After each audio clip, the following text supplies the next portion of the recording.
ونستعينه ونستغفره ونؤمن به ونتوكل عليه ونعوذ بالله من شرور أنفسنا ومن سيئات أعمالنا. من يهده الله فلا مضل له ومن يضلل فلا هادي له. أشهد أن لا إله إلا الله وحده لا شريك له، وأشهد أن سيدنا ونبينا ومولانا محمد المصطفى صلى الله عليه وسلم. أما بعد، قال الله تعالى في كلامه الكريم: أعوذ بالله من الشيطان الرجيم. بسم الله الرحمن الرحيم. شهر رمضان الذي أنزل فيه القرآن هدى للناس وبينات من الهدى والفرقان، فمن شهد منكم الشهر فليصم. وقال أيضا: يا أيها الذين آمنوا كتب عليكم الصيام كما كتب على الذين من قبلكم لعلكم تتقون. صدق الله العظيم.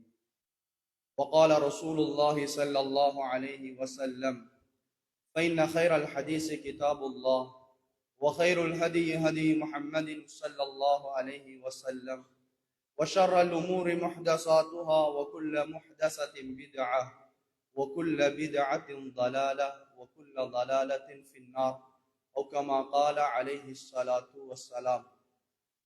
அளவற்ற அருளாளனாம் நிகரில்லாத அன்புடையோனாம் அல்லாவின் பெயரை கொண்டு ஆரம்பம் செய்கின்றேன். ஏழுவான மேலு பூமி படைத்து பரிபாலிக்க கூடிய ஏகவல்ல நாயன் ரபுல் இஸ்ஸத் அல்லாஹ் ஜல்ல சுப்ஹானஹு தஆலாவுக்கு எல்லா போரும் உரித்தாகட்டும். அல்ஹம்துலில்லாஹ். சத்திய மார்க்கம், ஹக்கான மார்க்கம், உண்மையான மார்க்கம் தீனுல் இஸ்லாம்.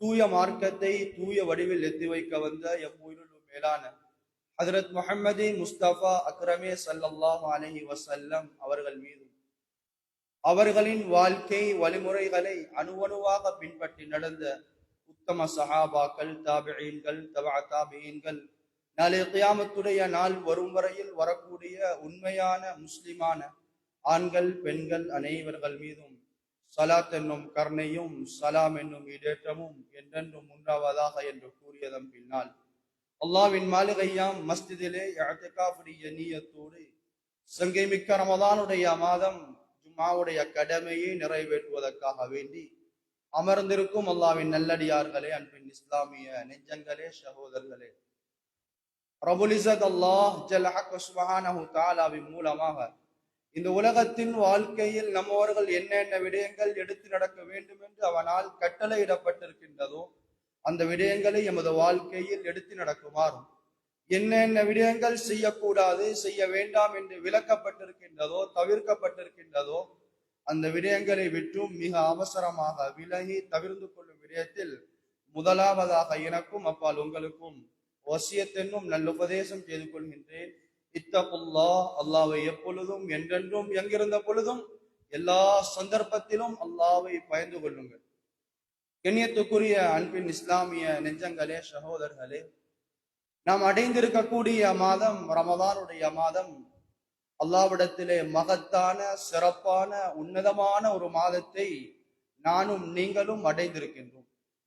சென்ற ரமதான் எம்மோடு வாழ்ந்தவர்கள், எம்மோடு சஹர் செய்தவர்கள், எம்மோடு இஃப்தார் செய்தவர்கள், எம்மோடு நின்று தராவீஹ் கியாமுல் லைல் தொழுதவர்கள், இந்த ரமதானில் ஒரு சிலர்கள் மண்ணறையிலே கபரிலே வாழ்ந்து கொண்டிருக்கின்றார்கள். இன்னும் சிலர் நோய்வாய்ப்பட்டு படுக்கையிலே நோன்பு பிடிக்க முடியாமல், தராவீஹ் தொழ முடியாமல் கவலையோடு படுக்கையிலே இருந்து கொண்டிருக்கின்றார்கள். அவ்வாறு இல்லாமல் இந்த ரமலானை அடையச் செய்தானே, இப்படியான ஒரு சந்தர்ப்பத்தை வாழ்க்கையில் மீண்டும் ஒரு முறை அல்லாஹ் தந்தானே, அந்த அல்லாஹ்வுக்கே எல்லா போலும் அல்ஹம்துலில்லாஹ் சும் அல்ஹம்துலில்லாஹ். கண்ணியத்துக்குரிய அன்பின் இஸ்லாமிய நெஞ்சங்களே, சகோதரர்களே, நானும் நீங்களும் அடைந்திருக்கக்கூடிய இந்த ரமதானுடைய மாதம் இது ஒரு சாதாரண ஒரு மாதம் அல்ல. ஸல்லல்லாஹு அலைஹி வஸல்லம் அவர்களுக்கு எல்லா நபிமார்களுக்கும் போன்று அற்புதமாக முஅஜிஸாவாக கொடுக்கப்பட்ட அந்த குர்ஆன் இறக்கப்பட்ட மாதம் இந்த ரமதானுடைய மாதம். சூரா பக்ராவிலே அல்லாஹ் பேசுகின்றான், ஷஹ்ரு ரமதான் அல்லதி உன்சில ஃபீஹில் குர்ஆன். ரமதானுடைய மாதம் அது எத்தகைய மாதம் தெரியுமா? அல் குர்ஆன் இறக்கப்பட்ட மாதம். இந்த குர்ஆன் சாதாரணமானதா? இல்லை. ஹுதல் லின்னாஸ், மனிதனுக்கு நேரான பாதையை, இந்த பாதையில் சென்றால்தான், இந்த போக்கிலே நீங்கள் சென்றால்தான் உங்களுக்கு வெற்றி இருக்கின்றது, உங்களுக்கு ஹிதாயத் இருக்கின்றது. இந்த சரியான பாதையை காட்டித் தருவதற்காக வேண்டி, வழி தவறாமல் இருப்பதற்காக வேண்டி வழிகாட்டியாக தரப்பட்டது தான் இந்த குர்ஆன். இந்த குர்ஆன் இந்த மாதத்திலே இறங்கியதன் காரணமாகத்தான் அல்லாஹ் இந்த மாதத்தை கண்ணியப்படுத்தி வைத்திருக்கின்றான். சுன்னத்தான காரியத்தை செய்கின்ற பொழுது ஃபர்துடைய நன்மை, ஃபர்தை செய்கின்ற பொழுது 70 ஃபர்துடைய நன்மை, நன்மைகளை பன்மடங்காக்கி தரக்கூடிய ஒரு மாதம் இந்த ரமதானுடைய மாதமாக இருந்து கொண்டிருக்கின்றது. கண்ணியமான சகோதரர்களே, எனவே ரமதானுடைய மாதம் இறக்கப்பட்ட இந்த குர்ஆன் இது யாருக்கு நேர்வழி காட்டுகின்றது? இது யாருக்கு நேரான பாதையை காட்டுகின்றது? குர்ஆனுடைய ஆரம்ப அத்தியாயங்கள் வசனங்கள் எம்மோடு பேசுகின்றது. அலிஃப் லாம் மீம். இது வரும் வரையில் குர்ஆனுடைய முஃபஸ்ஸிரீன்கள், ஹதீஸுடைய முஹத்திஸீன்கள், ஆராயக்கூடிய ஆய்வாளர்கள் இது வரும் வரையில் யாரும் அலிஃப் லாம் மீமுக்கு எந்த தர்ஜுமாவும் செய்யவில்லை. உலகம் படைக்கப்பட்ட நாள் முதல், குர்ஆன் இறக்கப்பட்ட நாள் முதல் இந்த நிமிடம் வரும் வரையில் அலிஃப் லாம் மீமுக்கு யாரும் கருத்து சொல்லவில்லை. இதுவரை அல்ல, நாளை கியாமத்துடைய நாள் வரும் வரையில் எந்த அளவு அறிவாளிகள் உலகத்தில் பிறந்தாலும், எந்த அளவு அறிவாளிகள் உலகத்தில் வாழ்ந்தாலும் அலிஃப் லாம் மீமுக்கு யாராலும் கருத்து சொல்ல முடியாது. எந்த தர்ஜுமாவை, எந்த தஃப்சீரை பிரட்டினாலும் அலிஃப் லாம் மீம் அல்லாஹு அஅலம் பிமுராதி, அதனுடைய கருத்தை அறிந்தவன், அதனுடைய சரியான நாட்டத்தை அறிந்தவன் அல்லாஹ் ஒருவன் மட்டும்தான். குர்ஆனுடைய முதலாவது வசனம் எம்மலை பார்த்து படித்து தருகின்ற மிக பெரும் ஒரு பாடம் தான். உலகத்திலே பிறந்து வாழக்கூடிய ஒவ்வொரு மனிதனும் யாருமே அறிவாளிகள் இல்லை. அறிவாளிகள் இருக்கும் என்றால் கருத்தை முன்வைக்க வேண்டும். கருத்தை முன்வைக்க முடியாவிட்டால் உலகத்திலே வாழக்கூடிய எந்த மிகப்பெரிய அறிவாளியாக இருந்தாலும் அவர்கள் அறிவாளி இல்லை என்பதை அல் குர்ஆன் எமக்கு தெளிவுபடுத்துகின்றது. ذَلِكَ கிதாப், இந்த வேதம் இருக்கின்றதல்லவா, ரமதானுடைய மாதம் இறக்கப்பட்ட இந்த அல்லாஹ்வுடைய கலாம், அல்லாஹ்வுடைய பேச்சு, அல்லாஹ்வுடைய குர்ஆன், லா ரைப ஃபீ, இதுல எந்த சந்தேகமும் இல்லை. யாருக்கும் எந்த சந்தேகமும் இல்லை. இந்த குர்ஆனில் சந்தேகம் இல்லாத தெளிவான இந்த குர்ஆன் இது யாருக்கு நேர்வழி காட்டுகின்றது? ஹுதல் லில் முத்தகீன், தக்வா உடையவர்களுக்கு, இறையச்சம் உடையவர்களுக்கு, அல்லாஹ்வை பயந்து வாழக்கூடியவர்களுக்கு மட்டும் தான் இந்த குர்ஆன் நேர்வழி காட்டுகின்றது. இந்த தக்வாவை ஏற்படுத்துவதற்காக வேண்டி அதே ரமலானில் அல்லாஹ் கடமையாக்கியது தான் இந்த ரமலானுடைய மாதத்தில் நோன்பாக இருந்து கொண்டிருக்கின்றது. அதே சூரா பக்ராவிலே அல்லாஹ் பேசுகின்றான், யா அய்யுஹல்லதீன ஆமனு குத்திப அலைக்குமுஸ் ஸியாம், உங்கள் மீது ஈமான் கொண்டவங்களே, உங்கள் மீது நோன்பு கடமையாக்கப்பட்டிருக்கின்றது. கமா குத்திப அலல்லதீன மின் கப்லிக்கும், உங்களுக்கு முன்னால் வாழ்ந்த சமூகத்தார் மீது எவ்வாறு நோன்பு கடமையாக்கப்பட்டதோ அதே போன்று உங்கள் மீதும் நோன்பு கடமையாக்கப்பட்டிருக்கின்றது. எதற்காக வேண்டி? ஃபஜ்ர் முதல் மகரிப் வரை பசித்திருப்பதற்காக, தாகித்திருப்பதற்காக, ஆசா பாசங்களை அடக்கி வைப்பதற்காக அல்ல, லஅல்லக்கும் தத்தகூன், நீங்கள் தக்வாவுடையவர்களாக, இறையச்சமுடையவர்களாக, பயபக்தியுடையவர்களாக நீங்கள் மாற வேண்டும் என்பதற்காக வேண்டி குர்ஆனை அல்லாஹ் இறக்கிய அதே ரமதானுடைய மாதம் அல்லாஹ் நோன்பை கடமையாக்கி வைத்திருக்கின்றான். ஏன்? இந்த ரமதான் இறையச்சத்தின் மாதம், தக்வாவை வளர்க்கக்கூடிய மாதம்.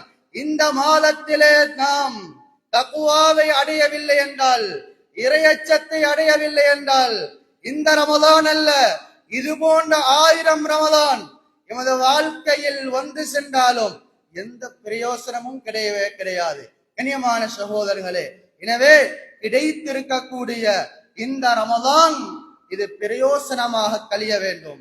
சென்ற ரமதான் வாழ்ந்தவர்கள் இந்த ரமதானிலே மண்ணறையிலே இருக்கின்றார்கள். இந்த ரமதானை அடைந்த நாம் இந்த ரமதானை முடிப்போமா இல்லையா யாருக்கும் சொல்ல முடியாது. அடுத்த ரமதான் கிடைக்குமா கிடைக்காதா கேள்விக்குறியாக இருக்கின்றது. கிடைத்திருக்கக்கூடிய இந்த நாட்கள் இது பொன்னான நாட்கள், இதை மண்ணாக்கி விடக்கூடாது. கண்ணியமான சகோதரர்களே, அல்லாஹ்வின் நல்லடியார்களே, ஹஜ்ரத் உமர் இப்னு கத்தாப் ரலியல்லாஹு தஆலா அன்ஹு அவர்களுடைய ஆட்சியின் பொழுது 2 வாலிபர்கள் ஒரு வயோதிபரை அடித்து இழுத்து கொண்டு வருகின்றார்கள். கேட்டார்கள், உமர் இப்னு கத்தாப் ரலியல்லாஹு தஆலா அவர்கள் எதற்காக வேண்டி இந்த வயது போன இந்த மனிதனை அடித்து இழுத்து கொண்டு வருகின்றீர்கள்? சொன்னார்கள், யா அமீரல் முஃமினீன், இவர்கள் எங்களுடைய தந்தையை, எங்களுடைய தகப்பனாரை கொலை செய்து விட்டார். கேட்டார்கள் அமீரல் முஃமினீன் அந்த மனிதனை பார்த்து, மனிதா, இவர்கள் சொல்வது உண்மைதானா? ஆம் யா அமீரல் முஃமினீன், கொலை செய்தது நான் தான். எதற்காக வேண்டி கொலை செய்தீர்கள்? சொன்னார்கள் அந்த மனிதன், நான் ஒரு தோட்டத்தை, நான் விவசாயம் செய்யக்கூடிய ஒரு மனிதன், அந்த தோட்டத்திலே பயிர்களை நான் நட்டி இருந்தேன். இவருடைய தந்தை இவருடைய மிருகங்களை எடுத்து எனது தோட்டத்துக்கு வந்தார். அந்த மிருகங்கள் அந்த பயிர்களை சாப்பிட ஆரம்பித்தது. பல விடுத்தம் நான் சொன்னேன், அவர்கள் திரும்பி செல்லவில்லை. அங்கிருந்த ஒரு கல்லை எடுத்து நான் வீசி எறிந்தேன். அந்த கல் அவருடைய தலையிலே பட்டு அவர் மரணமடைந்து விட்டார். எனவே கொலை செய்தது நான் தான் என்று அந்த கொலையை ஏற்றுக்கொள்கின்றார்கள். இஸ்லாமிய ஆட்சி, ஹஜ்ரத் உமருடைய ஆட்சி, நீதமான ஆட்சி. முடிவு செய்கின்றார்கள், மரண தண்டனை, கொலைக்கு கொலை. எனவே இஸ்லாமிய ஆட்சியின் பிரகாரம் அந்த மனிதனுக்கு மரண தண்டனை முடிவு செய்யப்படுகின்றது. உடனே அந்த மனிதன் எழும்புகின்றான், யா அமீரல் முஃமினீன், நீங்கள் எனக்கு தரக்கூடிய இந்த மரண தண்டனையை நான் ஏற்றுக்கொள்கின்றேன். ஆனால் எனக்கு 3 நாள் அவகாசம் தர வேண்டும். எனது குடும்பத்துக்கான அந்த தேவைகளை பூர்த்தி செய்து வருவதற்காக வேண்டி 3 நாள் எனக்கு அவகாசம் தரப்பட வேண்டும் என்று அவகாசம் கேட்க அமீரல் முஃமினீன் ஹஜ்ரத் உமர் இப்னு கத்தாப் ரலியல்லாஹு தஆலா அவர்கள் சொன்னார்கள், உங்களுக்கு அவகாசம் வேண்டுமாக இருந்தால் இந்த சபையிலே இருக்கக்கூடிய யாராவது ஒரு சஹாபி உங்களுக்காக பிணை நிற்க வேண்டும். யார் பிணை நிற்பது? எந்த அறிமுகமும் இல்லாத ஒரு மனிதர், அவர் வரவில்லை என்றால் இந்த சஹாபியுடைய கழுத்தல்லவா சென்றுவிடும். யாரும் பிணை நிற்க அல்லாத அந்த சந்தர்ப்பத்தில் அந்த சபையிலிருந்து அபூதர் ரலியல்லாஹு தஆலா அவர்கள் எழுந்து, அமீரல் முஃமினீன், இந்த மனிதனுக்காக வேண்டி நான் பிணை நிற்கின்றேன். சொன்னார்கள், உமர், கொஞ்சம் சிந்தித்து முடிவெடுங்கள். அவர்கள் வரவில்லை என்றால் அந்த தண்டனையை அனுபவிக்க வேண்டியது நீங்கள் தான். யா அமீரல் முஃமினீன், இந்த அடியானின் முகத்திலே ஒரு முஃமினின் அடையாளத்தை நான் காண்கின்றேன். எனவே இவருக்காக வேண்டி நான் பிணை நிற்கின்றேன். அவகாசம் கொடுக்கப்படுகின்றது. முதலாவது நாள் கழிகின்றது, 2வது நாள் கழிகின்றது, 3வது நாள் அசருடைய நேரம். அடியானை காணவில்லை. சஹாபாக்களுக்கு பயம்.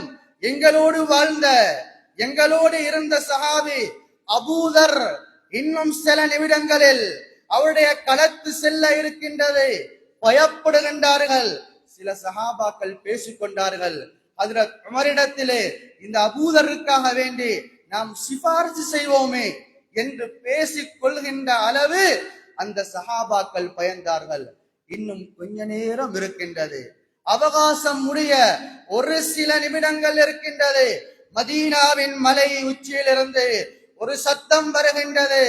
அன அன, இதோ நான் நான் என்ற அந்த சத்தத்தோடு ஒரு நாய் தாகத்தின் மூலமாக எவ்வாறு நாக்கை தொங்க போடுமோ அதே போன்று தாகத்தின் மூலமாக கவலையின் மூலமாக நாக்கை தொங்க போட்டு ஹஜ்ரத் அமீர் அல் முஃமினீன் ஹஜ்ரத் உமருடைய மஜ்லிஸுக்கு வந்து தாகத்தோடு களைப்போடு முகங்குப்பரவாக படுத்துக் கொள்கின்றார்கள். இந்த காட்சியை கண்ட அமீர் அல் முஃமினீன் ஹஜ்ரத் உமர் இப்னு கத்தாப் ரலியல்லாஹு தஆலா அவர்கள் கேட்டார்கள், ஏ மனிதா, எதற்காக வேண்டி நீ வந்தாய்? நீ வரவில்லை என்றால் உன்னை தேட முடியாது, உன் முகவரி எமக்கு தெரியாது. நீ எதற்காக வேண்டி இந்த அவகாசம் முடிவதற்கு முன்னால் நீ வந்தாய் என்று கேட்க அந்த மனிதன் பேச ஆரம்பிக்கின்றார். அந்த மனிதர் சொல்கின்றார், யா அமீர் அல் முஃமினீன், எனது குடும்பம் இளைப்பாறுவதற்காக வேண்டி ஒரு மரத்துக்கு கீழால் கூட நிழலில்லாத விதத்திலே எனது குடும்பத்தை விட்டு வந்திருக்கின்றேன். சாப்பிட சாப்பாடு இல்லாமல், உணவில்லாமல், குடிக்க நீர் இல்லாமல் எனது குடும்பத்தை விட்டு வந்திருக்கின்றேன். நான் வந்தது உமருடைய சட்டத்துக்கு பயந்தோ அல்லது வாளுக்கு பயந்தோ அபூதர்ரை பாதுகாக்கவோ நான் வரவில்லை. நான் வந்த ஒரே நோக்கம், நான் கொடுத்த வாதாவை பாதுகாக்க வேண்டும் என்ற அந்த இறையச்சத்துக்காகத்தான் நான் வந்தேன் என்றார்கள் என்றார் அந்த மனிதர்.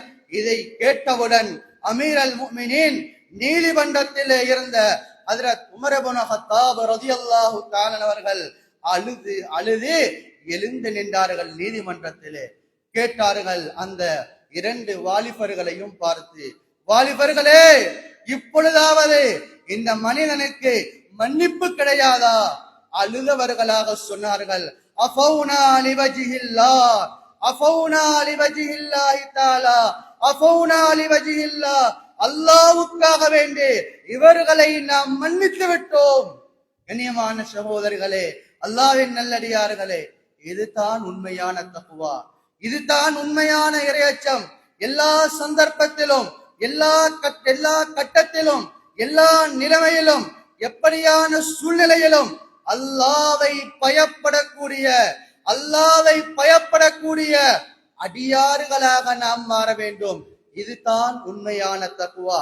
இந்த தக்வாவை வளர்ப்பதற்காக வேண்டி தரப்பட்ட கால நேர அவகாசம் தான் இந்த ரமதானுடைய மாதமாக இருந்து கொண்டிருக்கின்றது. கண்ணியமான சகோதரர்களே, இந்த ரமதானிலே அல்லாஹ் ரஹ்மத்தை வைத்திருக்கின்றான். ஒரு மனிதன் நாளை கியாமத்துடைய நாள் சுவர்க்கம் நுழைய வேண்டுமா?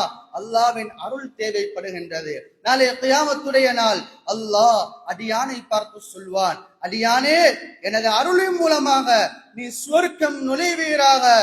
அப்படி என்றால் நாம் உலகத்தில் செய்த வணக்க வழிபாடுகள், இபாதத்துகளின் நிலைமை என்ன? கண்ணியமான சகோதரர்களே, சுவர்க்கம் நுழைய அல்லாஹ்வின் அருள் தேவை. சுவர்க்கம் நுழைந்ததற்கு பின்னால் சுவர்க்கத்தின் அந்தஸ்துகளை அடைய நாம் உலகத்தில் செய்த இபாதத்துகள் தேவை. அல்லாஹ்வின் மக்ஃபிரத் இந்த ரமலானிலே இருக்கின்றது. பாவ மன்னிப்பை அல்லாஹ் கொடுக்கின்றான். நாம் பாவம் செய்யாதவர்களா? நாம் பார்க்கின்ற பார்வை பாவம், கேட்கிற கேள்வி பாவம், சிந்திக்கின்ற சிந்தனை பாவம். பாவத்திலே மூழ்கி இருக்கின்றோம். எம் உயிரிலும் மேலான ஹஜ்ரத் முஹம்மதே முஸ்தபா அக்ரமே ஸல்லல்லாஹு அலைஹி வஸல்லம் அவர்கள் முன்பின் பாவம் மன்னிக்கப்பட்டவர்கள். நாளாந்தம் 70 விடுத்தம் 100 விடுத்தம் இஸ்திக்ஃபார் செய்யக்கூடிய பழக்கமுடையவர்களாக இருந்தார்கள் என்றால், பாவத்திலே மூழ்கி இருக்கக்கூடிய நானும் நீங்களும் எத்தனை விடுத்தம் இஸ்திக்ஃபார் செய்ய கடமைப்பட்டிருக்கின்றோம்? எத்தனை விடுத்தம் இஸ்திக்ஃபார் செய்கின்றோம்? அல்லாஹ் மக்ஃபிரத்தை அள்ளி கொடுத்து கொண்டிருக்கின்றான். அடியானை மன்னித்துக் கொண்டிருக்கின்றான். அல்லாஹ் ஹதீஸுல் குதுஸிலே சொல்கின்றான், அல்லாஹ் இரவின் கடைசி நேரம் கடைசி வானத்துக்கு வருகின்றான். அடியார்களே, நீங்கள் பாவம் செய்யக்கூடியவர்கள், உங்களுக்கான அந்த தௌபாவை, பாவ மன்னிப்பை என்னிடத்திலே கேளுங்கள், நான் உங்களை மன்னித்து விடுகின்றேன். ஒவ்வொரு நாளும் இரவின் கடைசி பகுதி, கடைசி வானத்துக்கு அல்லாஹ் இறங்கி வந்து எங்களோடு பேசிக் கொண்டிருக்கின்றான். அந்த நேரத்திலே நானும் நீங்களும் அழகிய நித்தரையிலே இருந்து கொண்டிருக்கின்றோம். கண்ணியமான சகோதரர்களே, ரமலானை அடைந்த நாம், ரமலானை தந்த அல்லாஹ் எம்மிடத்திலே அமலை எதிர்பார்க்கின்றான், இபாதத்தை எதிர்பார்க்கின்றான். எனவே இந்த ரமலானிலாவது நேர காலத்தோடு எழும்பி கியாமுல் லைலை தொழுவோம், சுஜூதிலே கண்ணீர் வடிப்போம், அல்லாஹ்விடத்திலே மன்றாடுவோம். அது மட்டுமல்ல, இரவு நேரத்திலே கடைசி வானத்துக்கு வந்த அல்லாஹ் சொல்கின்றான், நீங்கள் தேவையுடையவர்கள், உங்களுடைய தேவையை என்னிடத்திலே கேளுங்கள். நீங்கள் பிரச்சனையுடையவர்கள், உங்கள் பிரச்சனையை என்னிடத்திலே கேளுங்கள், நான் தீர்த்து வைக்கின்றேன். கண்ணியமான சகோதரர்களே, அல்லாஹ் இரக்கமுள்ளவன், தாயை விட 70 மடங்கு இரக்கமுள்ளவன் எமது ரஹ்மான் அல்லவா. அந்த அல்லாஹ் எம்மோடு பேசிக் கொண்டிருக்கின்றான். அந்த சந்தர்ப்பத்தை நானும் நீங்களும் வீணடித்துக் கொண்டிருக்கின்றோம். கண்ணியமான சகோதரர்களே, ரமலானிலே அல்லாஹ் நரகத்தின் விடுதலையை வைத்திருக்கின்றான். நாம் அனைவர்களும் எதற்காக வேண்டி தொழுகின்றோம், எதற்காக வேண்டி இபாதத் செய்கின்றோம்? நாளைய ஆகிரத்தில் அந்த எந்த கண்ணும் கண்டிடாத, எந்த காதாலும் கேட்டிடாத, எந்த உள்ளத்தாலும் சிந்தித்திடாத அந்த சுவர்க்கத்தை நுழைய வேண்டும் என்பதற்காக வேண்டி இந்த உலகத்திலே நாம் இபாதத் செய்கின்றோம். அந்த நரகத்திலே நுழைய கூடாது என்பதைத்தான் எமது ஆசை. அல்லாஹ் அந்த நரகத்திலிருந்து பல்லாயிரக்கணக்கான மக்களுக்கு விடுதலை கொடுக்கக்கூடிய மாதம் அல்லவா இந்த ரமலானுடைய மாதம். நரகத்தை மூடி வைத்திருக்கின்றார், சுவர்க்கத்தை திறந்து வைத்திருக்கின்றார். அப்படிப்பட்ட மாதம் அல்லவா இந்த ரமலானுடைய மாதம். இந்த ரமலானிலே நாம் இபாதத் செய்யவில்லை என்றால், தராவி தொழவில்லை என்றால், கியாமுல் லைல் தொழவில்லை என்றால், நோன்பு பிடிக்கவில்லை என்றால், எம்மலை போன்றே நஷ்டவாளிகள் உலகத்தில் யாரும் இல்லவே இல்லை. கண்ணியமான சகோதரர்களே, அல்லாஹ்வின் நல்லடியார்களே, எனவே நரக விடுதலை கொடுக்கக்கூடிய மாதம் இந்த ரமலானுடைய மாதமாக இருந்து கொண்டிருக்கின்றது. எவ்வாறு அல்லாஹ் 7 சுவர்க்கத்தை படைத்தானோ அதே போன்று 7 நரகத்தையும் படைத்து வைத்திருக்கின்றான். ஜஹன்னம், ஜஹீம், சஈர், அதே மாதிரி ஹாவியா, ஹுத்தமா என்று 7 நரகத்தை அல்லாஹ் படைத்து வைத்திருக்கின்றான். அதனால் தான் ஸல்லல்லாஹு அலைஹி வஸல்லம் அவர்கள் சொன்னார்கள், ஃபஜ்ருக்கு பின்னால், மகரிபுக்கு பின்னால், காலையிலும் மாலையிலும் அல்லாஹும்ம அஜிர்னி மினன் நார், 7 விடுத்தம் நரகத்தை விட்டும் பாதுகாப்பு தேடுங்கள் என்றார்கள் ஸல்லல்லாஹு அலைஹி வஸல்லம் அவர்கள். கண்ணியமான சகோதரர்களே, இது ரமலானில் மட்டுமல்ல, எல்லா நாளும் நாம் ஃபஜ்ருக்கு பின்னால், மகரிபுக்கு பின்னால் நரகத்திலிருந்து விடுதலை கேட்க ஸல்லல்லாஹு அலைஹி வஸல்லம் அவர்கள் படித்து தந்த அழகிய பாடம் நானும் நீங்களும் சலாம் கொடுத்தவுடன் ஓடிச் செல்கின்றோம். கண்ணியமான சகோதரர்களே, தஸ்பீஹ் செய்ய எமக்கு சந்தர்ப்பம் இல்லை, துஆ செய்ய சந்தர்ப்பம் இல்லை. கண்ணியமான சகோதரர்களே, எனவே ரமலானை அல்லாஹ் தந்திருக்கின்றான். அடுத்த ரமலான் நமக்கு கிடைக்குமா கிடைக்காதா அல்லாஹு ஆலம், நமக்கு தெரியாது. கிடைத்திருக்கக்கூடிய இந்த ரமலானை பிரயோசனமான ரமலானாக நாம் கழித்து அல்லாஹ்வின் ரஹ்மத்தையும் அல்லாஹ்வின் மக்ஃபிரத்தையும் நரக விடுதலையும் பெற்றவர்களாக நாம் மாறுவோம். கண்ணியமான சகோதரர்களே, அதே மாதிரி இந்த ரமலானிலே நாம் எம்மை மாற்றிக்கொள்வோம். அல்லாஹ்வை பயந்தவர்களாக, அல்லாஹ்வின் கட்டளைகளை நிலைநாட்டியவர்களாக, இறையச்சமுடையவர்களாக நாம் மாறி அல்லாஹ்வின் பொருத்தத்தை பெறுவதற்கு வல்லநாயன் அல்லாஹ் நம் அனைவர்களுக்கும் தௌஃபீக் செய்வானாக. யா அல்லாஹ், எங்கள் அனைவருடைய சகல குற்றம் குறைகள் பாவங்களை மன்னித்துடுவாயாக. யா அல்லாஹ், எங்களை நீ பொருந்து கொள்வாயாக. இந்த ரமலானிலே தேக ஆரோக்கியத்துடன் ஆஃபியத்துடன் அமல் செய்வதற்கு யா அல்லாஹ் நீயே தௌஃபீக் செய்வாயாக. யா அல்லாஹ், நாம் செய்யக்கூடிய வணக்க வழிபாடுகள், நாம் பிடிக்கக்கூடிய நோன்புகள், நாம் தொழக்கூடிய தொழுகைகள், ஓதக்கூடிய குர்ஆன்கள், செய்யக்கூடிய வணக்க வழிபாடுகள், கொடுக்கக்கூடிய சதகாக்கள், செய்யக்கூடிய தர்மங்கள் அனைத்தையும் ஏற்று அதற்கான முழு கூலியையும் எம் அனைவர்களுக்கும் நசீபாக்குடுவாயாக. யா அல்லாஹ், எம்மத்திலே யார் யாரெல்லாம் நோய்வாய்ப்பட்டிருக்கின்றார்களோ அவருடைய நோய்களை குணப்படுத்துவாயாக. பூரண சுகத்தையும் ஆரோக்கியத்தையும் ஆஃபியத்தையும் கொடுத்துவாயாக. அவர்கள் நோன்பு பிடிக்காவிட்டாலும் என்ன கூலிகள் நோன்பு பிடித்தவர்களுக்கு நீ கொடுக்கின்றாயோ அதே கூலியை அவர்களுக்கும் கொடுத்துடுவாயாக. யா அல்லாஹ், எம் அனைவர்களுடைய இறுதி முடிவையும் நல்ல முடிவாக ஆக்கி தந்தருவாயாக. இறுதி மூச்சை கலிமா லா இலாஹ இல்லல்லாஹ் முஹம்மது ரசூலுல்லாஹ் என்ற கலிமாவோடு கைப்பற்றிடுவாயாக. எங்களுடைய துஆக்களை ஏற்று அங்கீகரித்து கபூல் செய்து கொள்வாயாக. வஆகிரு தஅவானா அனில் ஹம்துலில்லாஹி ரப்பில் ஆலமீன். அல்ஹம்துலில்லாஹி ரப்பில் ஆலமீன். நஹ்மதுஹு வ நஸ்தஈனுஹு வ நஸ்தக்ஃபிருஹு ونؤمن به ونتوكل عليه ونعوذ بالله من شرور أنفسنا ومن سيئات أعمالنا من يهده الله فلا مضل له ومن يضلل فلا هادي له أشهد أن لا إله إلا الله وحده لا شريك له وأشهد أن سيدنا محمدا عبده ورسوله اللهم صل وسلم وبارك وسلم عليه. أما بعد فيا أيها الناس اتقوا الله فإن التقوى ملاك الحسنات فإذا قرأت القرآن فاستعذ بالله من الشيطان الرجيم. أعوذ بالله من الشيطان الرجيم. بسم الله الرحمن الرحيم. يا أيها الذين آمنوا كتب عليكم الصيام كما كتب على الذين من قبلكم لعلكم تتقون. صدق الله العظيم. وقال رسول الله صلى الله عليه وسلم من قام رمضانا إيمانا واحتسابا غفر له ما تقدم من ذنبه أو كما قال عليه الصلاة والسلام. بارك الله لنا ولكم بالآيات والذكر الحكيم ونفعنا الله تعالى وإياكم بالقرآن العظيم. أقول قولي هذا أستغفر الله لي ولكم ولجميع المسلمين من كل ذنب فاستغفروه إنه هو الغفور الرحيم.